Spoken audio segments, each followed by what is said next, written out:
تکبر جس کے دل میں ہوگا وہ جنت میں نہیں جائے گا۔ ہمارے گاؤں میں صرف 2 گھر اور وہاں نماز نہیں ہوتی ہے، اور کسی قرب و جوار میں کوئی گاؤں بھی نہیں، اور جو لوگ ہمارے گاؤں میں وہ بدعتی ہیں۔ ہم کیا کریں؟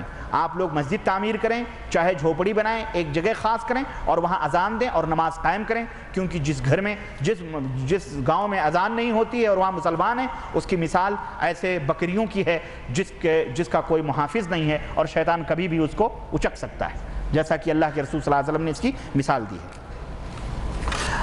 اللہ تعالیٰ نے فرمایا لوگو درود بھیجو میرے نبی پر، میں درود میرے فرشتے پر، نبی پاک درود بھیجتے ہیں۔ وہ کون سا درود ہے جو اللہ تعالیٰ بھیجتا ہے؟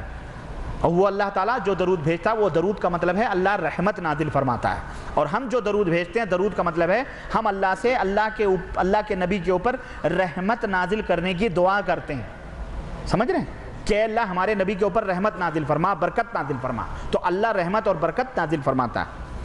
قیامت کے دن لوگ اپنے امام یا پیشوا کو تلاش کریں گے۔ امام یا پیشوا سے کیا مراد ہے؟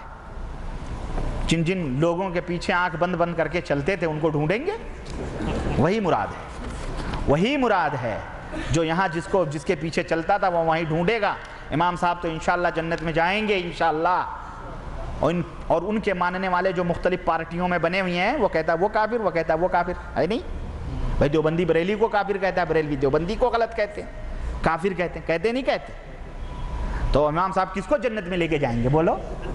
ان کو یا ان کو؟ کہیں گے بیٹے تم دونوں فیصلہ کر لو، جس دیے میں جان ہوگی وہ دیا رہ جائے گا، پھر نپٹ دیں گے، ہم تو جا رہے ہیں مع السلامہ انشاءاللہ۔ وہ تو کھٹکھٹاتے جائیں گے اور یہ پٹ پٹا کے وہیں رہیں گے۔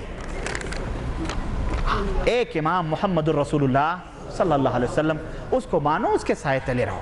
بقیہ ان کے جو خدمات ہیں سر آنکھوں پہ اچھے ہیں، جو خطائیں ہوئی ہیں اللہ ان کی خطاؤں کو معاف فرمائے گا، ان کی غلطیوں کے پیچھے چلنے کے لیے ہم کو حکم نہیں دیا۔ نمبر 2، اور بیچاروں نے تو برات کا اظہار کر دیا ہے، پھر کیوں ان کو اپنی طرف گھسیٹتے ہو خواہ۔ آپ کا پچھلا بیان سننے کا موقع ملا اور اس کی بنا پر ایک سوال آپ کے بیان میں رکھ کر عرض کر رہا ہوں، برائے مہربانی حدیث سنت کی تفصیل بتائیے۔ بغیر رفع دین کے نماز نہیں ہوتی، کیوں؟ حدیث اور سنت کے حوالے دیکھیں، بغیر رفع دین کے نبی کریم صلی اللہ علیہ وسلم والی نماز نہیں ہوتی ہے، اور کیوں نہیں ہوتی ہے؟ اس لیے کہ نبی صلی اللہ علیہ وسلم نے کوئی بھی نماز بغیر رفع دین کے نہیں پڑھی ہے، اس لیے نبی والی نماز نہیں ہوتی ہے۔ بس میرا آپ سے ایک سوال ہے، مہربانی فرما کر بتائیے کہ 7 آدمی ایک بڑا جانور لے کر قربانی جو کرتے ہیں، اس جانور پر ہر ایک آدمی کا نام لے کر چھری چلانا جائز ہے یا نہیں؟ اگر نہیں جائز ہے تو پھر کس طرح کرنا چاہیے؟ چھری چلاتے وقت نام نہیں لیا جاتا ہے، سمجھ رہے ہیں؟ اور ہمارے ہاں کہتے ہیں نام سے ہو رہا ہے، نہیں، قربانی اللہ کے نام سے ہو رہی ہے، ہماری طرف سے ہو رہی ہے، سمجھ رہے ہیں؟ انسان اپنی طرف سے کرتا ہے، کس کے نام سے؟ اللہ کے نام سے، سمجھ؟ بہرحال تو جب آپ ذبح کر دیں نا بسم اللہ اللہ اکبر، تب اس وقت دعا ہوتی ہے کہ اللہم ھذا منک ولک، ہے نا، اور اللہم اللہ یہ منکا تیری طرف سے، تیرے نام سے ہے نا، منی میرے طرف سے، وہ من فلاں فلاں فلاں فلاں فلاں فلاں فلاں، ان کی طرف سے یہ قربانی ہے، خلاص اس وقت لیا جاتا۔ چھری کے وقت بسم اللہ اللہ اکبر کہہ کے ذبح کریں، بسم اللہ اللہ اکبر کہہ کے ذبح کریں، چھری کے وقت عبداللہ عبد الرحمن کہہ کے نہ ذبح کریں، ہے نا؟ اچھا تو پھر کس طرح؟ اچھا مہربانی، اچھا میرا آپ سے ایک سوال ہے، میرے چند دوست ہیں، وہ ہمیشہ ایک دوسروں کی لنگی یا چڈی کھینچنے کا مذاق کرتے ہیں، میں اس میں سے ہمیشہ کہتا ہوں ایسا مت کرو، تو میری بات کو مذاق میں اڑا دیتے ہیں، کیونکہ اسلام میں مرد اور مرد کے سامنے بھی نہیں ہو، تو ایسے دوستوں کو کیا کرنا چاہیے؟ آپ ہی تھوڑا ان کو سمجھائیں، بھائی میرے کسی کی لنگی چڈی نہ کھینچا کریں، ہے نا، بری بات ہے، یہ گندی بات ہے اور یہ غلط ذلیل حرکت ہے۔ آپ مسلمان ہیں اور مسلمان اچھے عادتوں اور اچھے اخلاق کا مالک ہوتا ہے، اور کسی کا مذاق اس طرح نہ اڑائیں، ہو سکتا ہے جس کا آپ مذاق اڑا رہے ہیں آپ سے وہ بہتر ہو، اس لیے اللہ سے توبہ کرو، یہ بہت بڑا گناہ ہے۔ بدعتی اور مشرک اور کافر میں کیا فرق ہے؟ کتاب و سنت سے رہنمائی فرمائیں۔ ماشاءاللہ، بدعتی اس کو کہتے ہیں جو نبی صلی اللہ علیہ وسلم نے نبی صلی اللہ علیہ وسلم کے لائے ہوئے اس دین میں، ہے نا، کسی ایسے کام کا اضافہ کرے جو نبی سے ثابت نہیں ہے اور اس کو دین سمجھ کے، ثواب سمجھ کے کیا جائے، وہ بدعت ہے، اور ایسا کرنے والا بدعتی ہے اور اس کا ٹھکانہ بھی جہنم ہے۔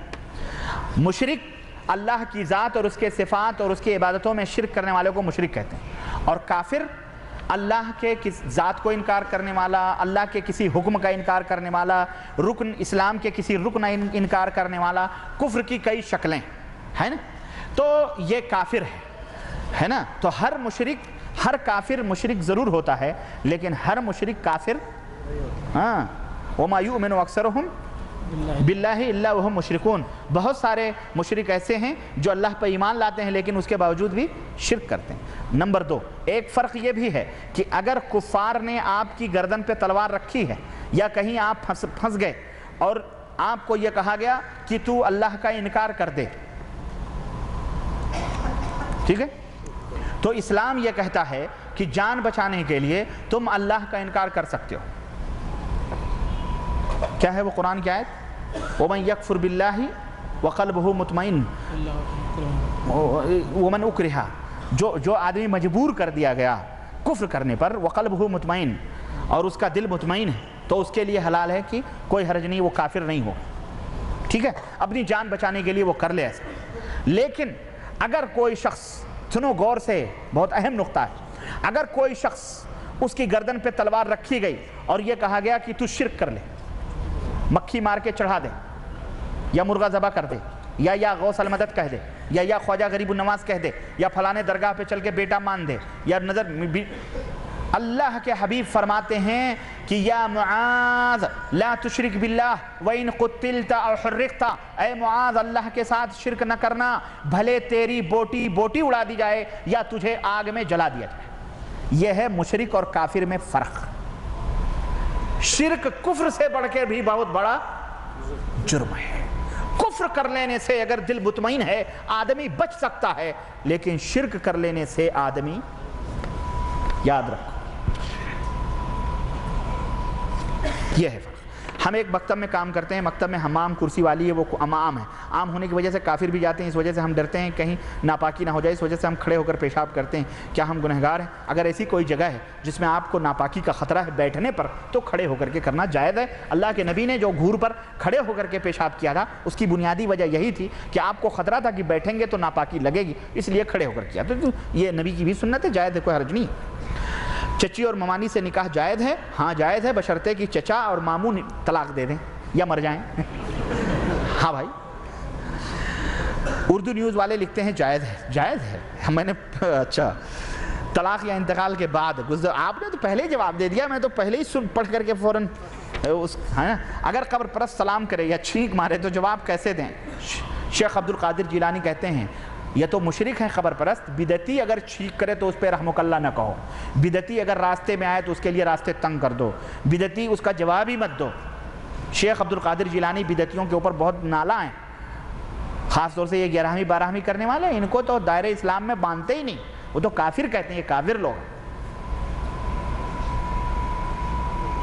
غنیت الطالبین کے اندر تو بہرحال اگر آپ جانتے ہیں کہ یہ قبر پرست ہے اور آپ نے سمجھایا ہے، اس کو بتلایا ہے کہ یہ قبر پرستی شرک ہے، یہ بدعت ہے، اور اس کے بعد بھی نہیں مان رہا ہے، اڑا ہوا ہے، تو بہرحال نہ اس سے سلام ہے، نہ اس سے چھینک پہ الحمدللہ رحمت اللہ نہیں کہنا چاہیے۔ بریلوی امام کے پیچھے ہماری نماز نہیں ہوگی، دیوبندی امام کے پیچھے نماز ہوگی یا نہیں؟ دیکھیں، جس شخص کا بھی عقیدہ ہو، چاہے وہ بریلوی ہو، دیوبندی ہو، کوئی بھی اپنے طرف کہتا ہو، اگر اس کا یہ عقیدہ ہو کہ قبروں سے فیض حاصل ہوتا ہے، قبر کے لوگ غیب جانتے ہیں، قبروں میں سب کچھ کو پتہ چلتا ہے، وہ مر کے بھی لوگوں کو فائدہ پہنچاتے ہیں، اور یا ہمارے پیر کی قبر سے اللہ رب العزت کی دیدار نعوذ باللہ ہو جا، یہ تمام سب مشرکوں کے عقیدے ہیں، اور ایسے لوگوں کے پیچھے نماز ہرگز جائز نہیں، چاہے کوئی بھی ہو۔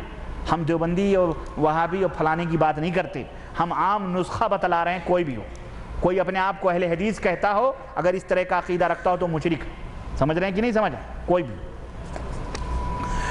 شوہر نمازی ہے، بیوی نماز نہیں پڑھتی، اور بیوی نمازی ہے، شوہر نماز نہیں پڑھتا، تو کیا نکاح ٹوٹ جائے گا؟ کیونکہ ہم نے سنا ہے کہ ایک نماز پڑھے ایک نہیں پڑھے تو نکاح ٹوٹ جائے، تو پھر کیسے نکاح کرے؟ دوبارہ نکاح پڑھنا